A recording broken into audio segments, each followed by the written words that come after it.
saya Rohana Sri Mulat. Nah, kali ini saya mau bertanya dengan Dokter Hasto. Dok, boleh bertanya enggak? Bagaimana caranya menjaga kesehatan bagi lansia menghadapi corona seperti ini, Dok?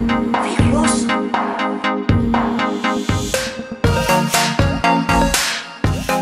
Ya, Mbak Rohana, bisa dong kita diskusi, bertanya boleh. Dan saya juga sudah lama ini kangen nggak lihat Sri Mulat ini. Gimana kabarnya Mbak Rohana? Saya lihat Mbak Rohana ini kalau dari sisi usia sebetulnya sudah termasuk kelompok yang di atas 50 ya, tetapi masih kelihatan muda. Ini pasti juga karena menjaga kesehatan. Ini luar biasa ya Mbak Rohana. Jadi Mbak Rohana ya, sekarang ini kan kita betul bahwa kita menghadapi yang namanya pandemi COVID-19.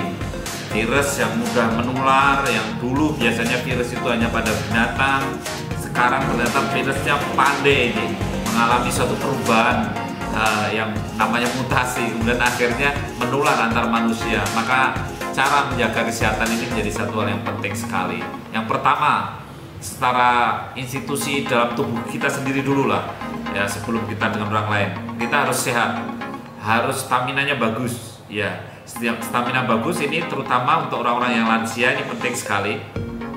Orang-orang tua, orang lansia itu sebetulnya secara alami itu mengalami gangguan yang namanya, istilahnya itu dia resisten insulin. Jadi insulinnya itu meskipun ada itu dia tidak bisa bekerja dengan baik karena tambah umur, sehingga mudah juga yang bakat kencing manis mudah kena kencing manis. Tapi salah satu cara untuk supaya kita tidak mudah kena kencing manis, kemudian kena COVID-19 yang akhirnya memperberat keadaan, salah satunya memang ada aktivitas, ada bergerak, olahraga semampunya, karena ini akan meningkatkan daya tahan tubuh kita.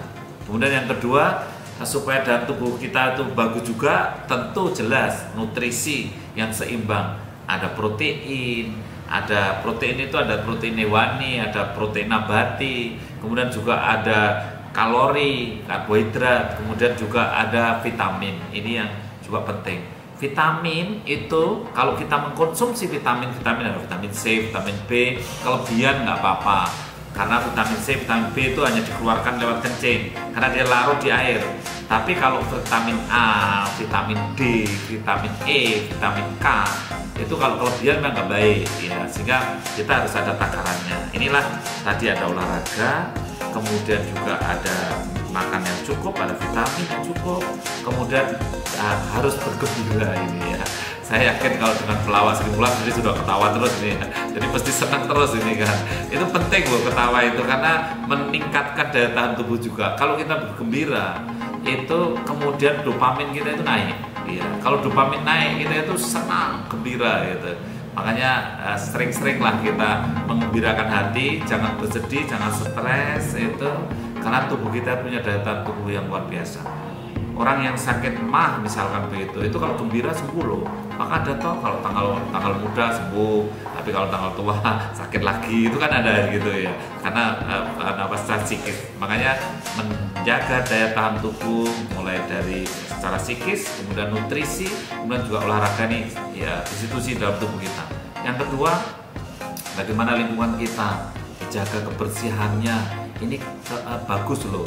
Biasanya anak-anak pulang itu, keluarga itu udah baju digantungan sana, gantungan sini, handuk sana sini. Padahal kita punya orang tua.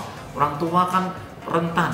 Orang tua itu orang yang rentan, mudah kena penyakit, sudah punya tensi tinggi, punya kencing manis, punya banyak penyakit. Sehingga kalau ada COVID-19 sudahlah, namanya komorbid, artinya penyakit yang mendukung penyakit ini menjadi tambah mudah, menjadi turun daya tahannya. Oleh karena itu, ini kesempatan baik untuk promosi hidup sehat. Ya, di rumah harus bersih-bersih, tidak ada kotoran, menjaga tidak lembab, juga jendela-jendela dibuka, matahari masuk, kemudian kita biar dapat vitamin D yang cukup, kita berjemur pagi hari jam 10 sampai jam 1 misal begitu. Ini kan cara-cara bagaimana lingkungan kita jaga dengan baik ya.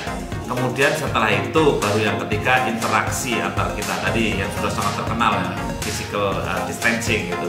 Jadi jangan kita face to face, muka sama muka, berhadapan-hadapan, berbicara-bicara keras-keras, kemudian ini dropletnya menjadi kemana-mana itu. Kalau bisa ya, kalau tidak harus berhadapan-hadapan juga bolehlah bicara itu agak jauh, jarak 2 meter, tidak harus berhadapan-hadapan. Ini langkah-langkah yang bagaimana interaksi antara kita dengan mereka, orang lain. Dan jangan lupa, marilah orang tua kita perlakukan dengan yang sekhusus-khususnya. Kita anggap orang tua kita ini barang yang mudah pecah lah, seperti kalau barang artinya rentan gitu. Maka marilah kita perlakukan orang tua lebih banyak istirahat, kemudian tidak kontak dengan banyak orang, gizinya dipenuhi, periksa-periksa laboratorium juga penting kalau rutin pemeriksaan-pemeriksaan ke orang tua kita.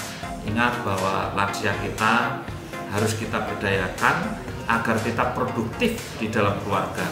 Kita tahu angka harapan hidup semakin tinggi, lansia semakin banyak. BKKBN punya program Bina Keluarga Lansia. Berikut ini juga ada sejawat saya, Dr. Yuda, yang nanti akan memberikan keterangan lebih banyak lagi. Dan saya terima kasih kepada Dr. Yuda yang sudah bersedia gabung kepada hashtag Tanya Dr. Hasto. Halo Mbak Rohana, senang ikut nimbrung di Tanya Dr. Hasto.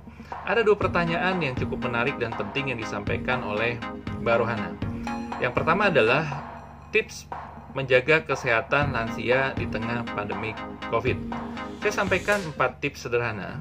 Yang pertama, meskipun kita diminta stay at home, kita diminta physical distancing, tetapi bukan berarti physical inactivity. Artinya kita harus tetap aktif bergerak, meskipun kita tinggal di rumah. Mungkin bisa dengan melakukan gerakan-gerakan sederhana dari mulai jalan di sekitar rumah, ataupun melakukan senam-senam sederhana yang bisa dilakukan di dalam rumah. Kemudian yang kedua adalah nutrisi yang seimbang gitu. Gizi yang seimbang, tidak lupa di sana ada sayur-sayuran dan buah-buahan yang banyak vitamin yang dapat meningkatkan kekebalan tubuh kita. Kemudian tips yang ketiga adalah tidur yang cukup secara kuantitas, cukup secara kualitas. 6-8 jam per hari.